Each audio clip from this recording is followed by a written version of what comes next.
जय श्री कृष्ण मित्रों हम लोगों को हमेशा लगता है अच्छे कर्म करने वालों को स्वर्ग मिलता है तथा क्रूर नीच कर्म करने वालों को नरक में जाना पड़ता है। लेकिन आप गलत हैं। हम इस कथा के माध्यम से बताएंगे कि स्वर्ग में जाने का असली हकदार कौन है और वह कौन से कर्म हैं जिससे आपके सारे कष्ट और पाप खत्म हो जाएंगे। तो मित्रों, आइए जानते हैं इस पवित्र कथा के माध्यम से। नमस्कार दोस्तों, हमारे मोटिवेशनल आपके ब्लॉग चैनल में आप सभी का बहुत बहुत स्वागत है। एक बार पृथ्वी पर 4 लोगों की मृत्यु एक साथ हो जाती है। वे सभी लोग अलग अलग विचारों के और अलग अलग प्रदेशों के रहने वाले थे। केवल संयोग से उन चारों की मृत्यु एक साथ हो गई थी। यम के दूत चारों को लेने के लिए आए थे। मरने वालों में एक तो कोई प्रदेश का राजा था, दूसरा बहुत धनी व्यापारी था, तीसरा बहुत पूजा पाठ करने वाला था, पंडित था, और चौथा जो है बहुत ही गरीब व्यक्ति था। मेहनत मजदूरी करता था और अपने परिवार का पालन पोषण करता था। चारों की आत्माओं को यमराज के दूत, मृत्यु के देवता धर्मराज की सभा में लेकर आकाश मार्ग से जा रहे थे। जब यम के दूत चारों आत्माओं को लेकर यमराज के सम्मुख पहुंचे तो वे सोच रहे थे कि कौन स्वर्ग में जाएगा, कौन नरक में जाएगा। यमराज अपने आसन पर विराजमान नहीं हुए थे। उसके पहले ही चारों आपस में बातचीत करते हुए स्वयं को ही स्वर्ग मिलना चाहिए ऐसा मान रहे थे। पहले राजा कहने लगा, मुझे पक्का ही धर्मराज स्वर्ग में भेज देंगे। मैं एक विश्व विख्यात राजा हूँ। मैंने अपने सत्कर्मों से धरती लोक पर खूब नाम कमाया है। मेरे द्वार से कोई खाली नहीं गया। चारों तरफ लोग मेरे अच्छे कर्मों की चर्चा करते हैं। जो भी आया मैंने इतना दिया कि वह मुझे कभी भूल ही नहीं पाया। मेरे द्वारा लुटाए गए दान से कितनों का घर बना, कितने लोगों का पेट भरता था। इसीलिए धर्मराज मेरे कर्मों को, पुण्य कर्मों को देखते हुए पक्का ही मुझे स्वर्ग लोक में भेजेंगे। राजा की बात सुनकर वह धनी व्यापारी कहने लगा कि भाई, मैंने तो पृथ्वी लोक पर बहुत धन कमाया और उस धन से मैंने लाखों लोगों की सहायता की है। मैंने अपने कमाई का 11वां हिस्सा सदा दीन दुखियों की मदद में लगाया है। मेरे शुभ कर्मों को, मेरे पुण्य कर्मों को देखते हुए धर्मराज मुझे ही स्वर्गलोक में भेजेंगे, और यह बात मैं पहले से ही जानता हूँ। तब व्यापारी की बात सुनकर पंडित जी बोले, भाई, क्यों फिजूल की बातें कर रहे हो? स्वर्ग में जाना कोई आसान काम नहीं है।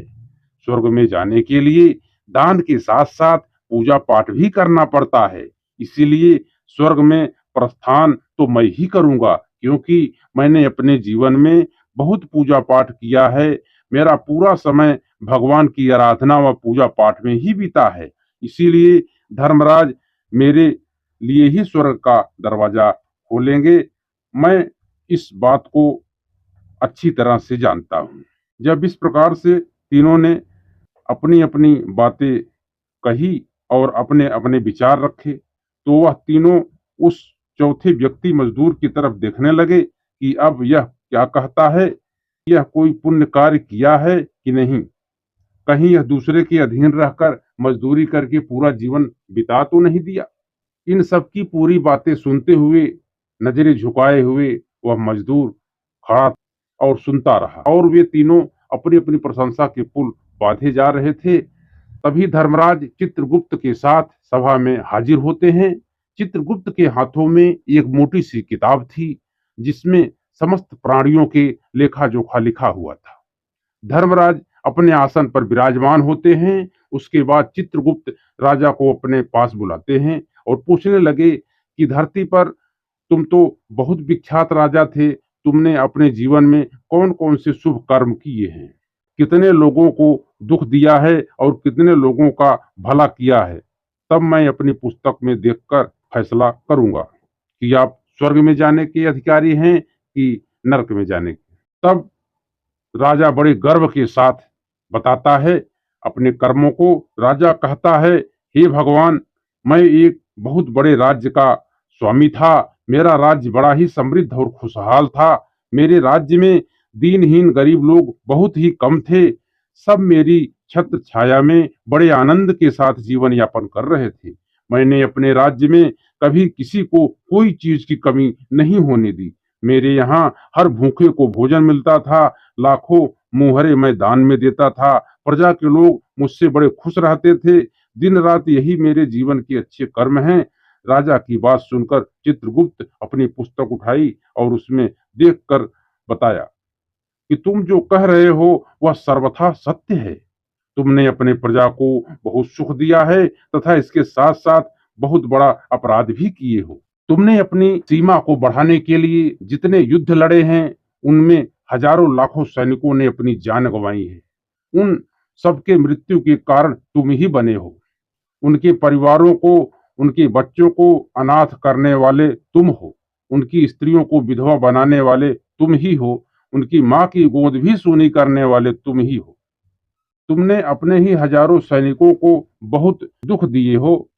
लड़कर युद्ध करने से अच्छा उनके साथ मित्रता का हाथ बढ़ाते और व्यापार करते, तब भी राज्य सुखी और संपन्न रहता।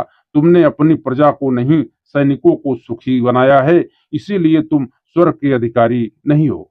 यह बात सुनकर राजा चुपचाप पीछे हो गया। उसके बाद चित्रगुप्त ने व्यापारी से पूछा, आपने धरती पर कौन कौन से अच्छे कर्म किए हैं? तब व्यापारी कहता है, हे भगवान, मैंने जो धन कमाया उसका 11वां हिस्सा हमने अच्छे कामों में लगाया। मैंने आश्रम बनवाया, लाखों लोगों को दान दिया, कईयों का भोजन कराया, कई जगहों पर धर्मशालाएं बनवाए, कई मंदिर बनवाए, कई तीर्थ में भंडारे करवाए हैं। यही हमारे जीवन के अच्छे कर्म हैं। व्यापारी की बात सुनने के बाद चित्रगुप्त ने अपनी पुस्तक खोली जिसमें उसके जीवन के सारे अच्छे बुरे कर्म लिखे हुए थे। चित्रगुप्त ने बताया, तुम जो कहते हो सत्य है।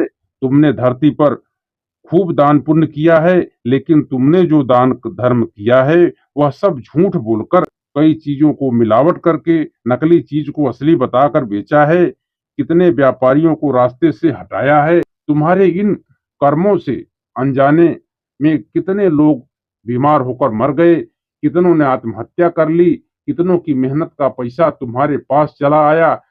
उन सब की बददुआ तुम्हारे साथ है। तुमने जो भी अच्छा कर्म किया है वह कर्म शून्य हो गया है। इसीलिए तुम्हारे पास भी तुम्हारा कोई शुभ कर्म नहीं है, इसलिए तुम स्वर्ग में जाने के अधिकारी नहीं हो। चित्रगुप्त की बात सुनकर व्यापारी भी उदास हो गया और पीछे हट गया। उसके बाद पंडित जी को आगे बुलाया और पूछने लगे, तुमने अपने जीवन में कौन से अच्छे कर्म किए हैं? तब पंडित जी कहते हैं, हे भगवान, मेरे पुण्य कर्म यह है कि मैंने हजारों लोगों को ज्ञान दिया है, हजारों यज्ञ और अनुष्ठान किए हैं, दिन रात मैंने ईश्वर का जप तप और ध्यान किया है, हजारों कन्याओं का विवाह करवाया है, हजारों लोगों का पिंडदान करवाया है, अनगिनत लोगों का मार्गदर्शन किया है। इससे ज्यादा शुभ कर्म क्या हो सकता है? तब चित्रगुप्त अपनी पुस्तक में देखकर बताते हैं कि हे महाराज, हे पंडित जी, आपका कहना सत्य है। आपने हजारों लोगों को ज्ञान दिया है, लेकिन उस ज्ञान पर कभी अमल नहीं किया। आपने सैकड़ों यज्ञ पूजा अनुष्ठान कराए, पर उसको निस्वार्थ भाव से कोई कर्म नहीं किया था। हमेशा से धन के लालची रहे हो। स्वर्ग में जाने के अधिकारी इसलिए तुम नहीं हो। अब तो उदास होते हुए पंडित जी भी पीछे हट गए।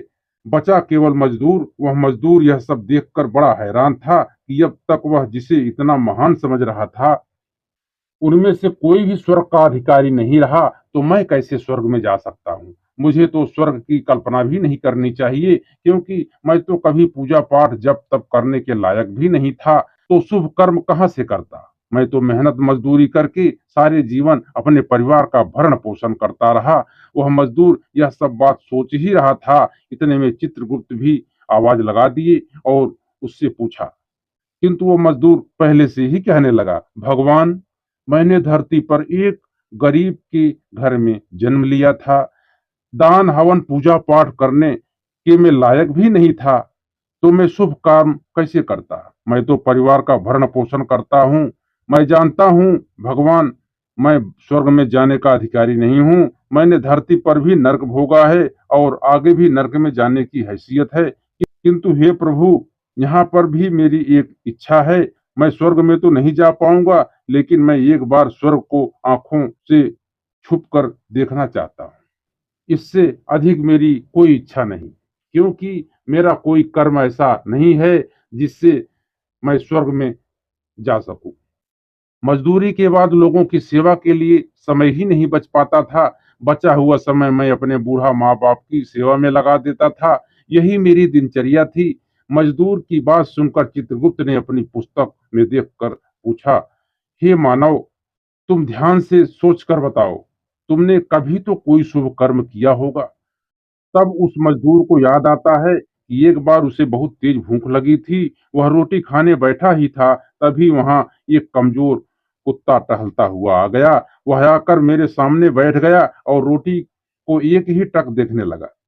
मैं समझ गया वह कुत्ता भूखा है। मैंने वह रोटी उस कुत्ते को खिला दी। उस दिन मैं पूरे दिन भूखे रहकर काम किया था। मजदूर की बात सुनकर चित्रगुप्त मुस्कुराए और उसका हाथ पकड़कर स्वर्ग में ले गए और बोले, वास्तव में आप ही स्वर्ग में रहने के अधिकारी हो। प्राणियों पर दया दिखाना ही सबसे बड़ा शुभ कर्म है। मनुष्य जो भी काम निस्वार्थ भाव से करता है, वास्तव में उसका ही उसको सबसे बड़ा पुण्य मिलता है। निस्वार्थ भाव से किया गया काम आपके सारे दुष्कर्म को नष्ट कर देता है। इसीलिए अच्छे कर्म अच्छी भावना के साथ जीवन में करना चाहिए। ऐसा न हो कि चोरी किया हुआ धन दान पुण्य करें। ऐसा धन दान पुण्य में कोई फलदायी नहीं लगता। स्वर्ग में वही व्यक्ति जाता है जिसने निस्वार्थ भाव से लोगों की सेवा की हो। तो दोस्तों, हमारी वीडियो आपको कैसी लगी? यदि आपको वीडियो हमारा अच्छा लगा हो तो वीडियो को एक लाइक कर देना, और यदि चैनल में आप लोग नए हैं तो चैनल को सब्सक्राइब करके बेल आइकन को जरूर प्रेस कर देना। ऐसे ही ज्ञानवर्धक, प्रेरणादायी और अपने साथ पुराण का ज्ञान हम आपको देते रहेंगे। तो मिलते हैं दोस्तों अगले वीडियो में। तब तक आप खुश रहें, मस्त रहें, आनंद में रहें, और हमारा वीडियो अंत तक देखने के लिए आप लोगों का तहे दिल से धन्यवाद। मिलते हैं अगले वीडियो में। जय श्री कृष्णा मित्रों, जय श्री राम।